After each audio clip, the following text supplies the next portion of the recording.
Welcome to our channel. If you want to enable call screening on your iPhone to filter unwanted calls and protect your privacy, follow these step-by-step instructions. Step 1. Open the Settings app on your iPhone by tapping the gear icon on your home screen. Step 2. Scroll down and tap on Phone to access all phone-related settings and options. Step 3. Look for the Silence Unknown Callers option and tap on it. This feature will automatically silence calls from numbers not in your contacts, recent calls, or Siri suggestions. Step 4. Toggle the switch to enable this feature. Once activated, unknown callers will be sent directly to voicemail without ringing your phone. Step 5. For additional protection, go back to Phone Settings and select Call Blocking and Identification.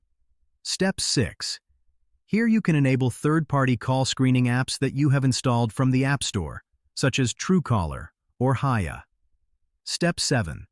Toggle on any call screening apps you want to use. These apps will identify spam callers and provide warnings before you answer. Step 8. Test the feature by having someone not in your contacts call you to verify that the call screening is working properly. Don't forget to like this video and subscribe to our channel.